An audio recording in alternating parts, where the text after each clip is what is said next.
আমরা কয়েকদিন যাবৎ দেখতে পাচ্ছি একটা বাংলাদেশে একটা সার্কাস জাতীয় কিছু একটা হচ্ছে, নাটক জাতীয় কিছু একটা হচ্ছে। আমার কাছে মনে হচ্ছে আমি বললাম না যে আমি কথাগুলো আটকায় রাখতে পারি না, আমার জানি কেমন একটা বাজে অভ্যাস আছে।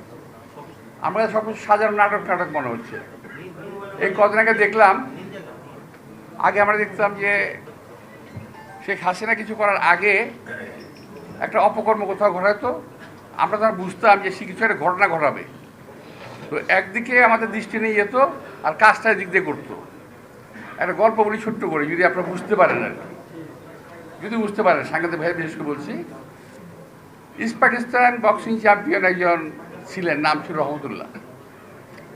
উনি ছিলেন গাড়ির মেকানিক, আমাদের বাড়ির সামনে গ্যারেজ ছিল। তো কী কারণে ওই এলাকার এক লোকের সঙ্গে তার ঝগড়া হলো। তো সেই লোকটা সে খুব মারধর করলো আর কি, ঘুষি টুসি দিল। তো এর মধ্যে সেই লোকটাকে বাবার রেখে নিয়ে আসছে, বাপটা বয়স্ক।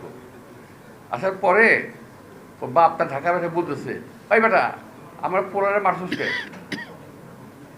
চ্যাম্পিয়ন হয়ে গেছিস গা, তোরে বেড়া তুই বক্সার হয়ে গেছিস, তোর উপরে নাকে দেখামু, পেটে মারুম, পেটে দেখামু, তলে উপরে মারুম। বুঝতে পারছেন আপনি কথাটা? বুঝেন না ঢাকায় ভাষা, মানে নাকে দেখাবো পেটে মারুম, পেটে দেখাবো নাকে মারুম। বুঝছেন? আমাকে সরকার এখন নাকে দেখায় পেটে মারে, আর পেটে দেখায় নাকে মারে। বুঝতে পারছেন? দেখেন হামিদ সাহেব চলে গেল, কি সুন্দর। হামিদ সাহেব চলে কোন দিক দিয়ে চলে গেল? ভিআইপি দিয়ে।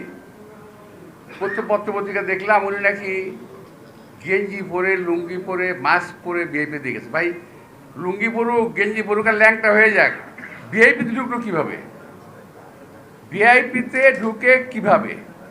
যদি একান্ত পরিচিত না হয়, কিংবা সেই ভিআইপি লোক না হয়, সেই ভিআইপি ট্রিটমেন্ট নিয়ে এয়ারপোর্ট দিয়ে পার হয়ে গেল। আমার সরকার বলে কিছু জানি না।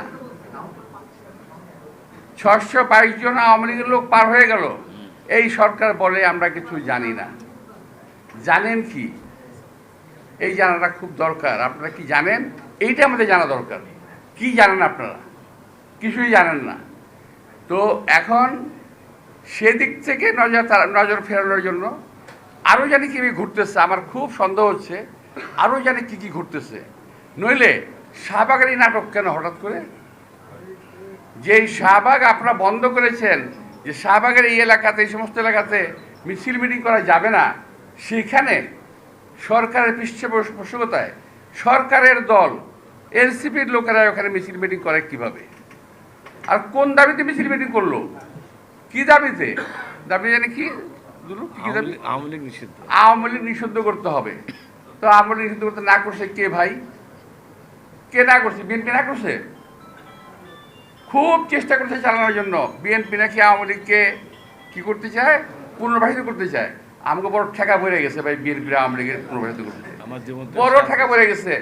জীবন থেকে আমাদের 17 থেকে 18 বছর আমাদের নিয়ে গেছে, পরিবার পরিজন থেকে বিচ্ছিন্ন হয়েছি, স্বাস্থ্যহানি করেছে, আমাদের পরিবার পরিজন কেউ সুস্থভাবে বেঁচে থাকতে পারে নাই। এখানে যারা আছে, একটি কর্মীও তার বাড়িতে 17 বছর ঘুমাতে পারেনি শান্তি। আর সেই আওয়ামী লীগের সঙ্গে আমরা করব, ওদেরকে আমরা আবার প্রতিপালন করব, আবার ওদেরকে পুনর্বাসন করব। এটা হলো যারা বিএনপিকে জেলাস করে, অর্থাৎ দেখতে পারে না, পছন্দ করে না, যাদের অজনপ্রিয় একটি দল, এরা গোষ্ঠী, এরা বিএনপিকে কালার করার চেষ্টা করতেছে। আচ্ছা আমি আর বলি, শুধু এটা না, এই সম্পর্কে আমাদের সেক্রেটারি জেনারেল ফখরুল সাহেব স্পষ্ট বক্তব্য রেখেছেন, আমাদের স্ট্যান্ডিং কমিটির মঈন সাহেব স্পষ্ট বক্তব্য রেখেছেন। আমি এখন থেকে 1-1.5 মাস আগে বক্তব্য রেখেছি এই প্রেস ক্লাবে, আপনাদের মনে থাকতে পারে। 24শে এপ্রিল পরিষ্কার ভাষায় বক্তব্য রেখেছিলাম।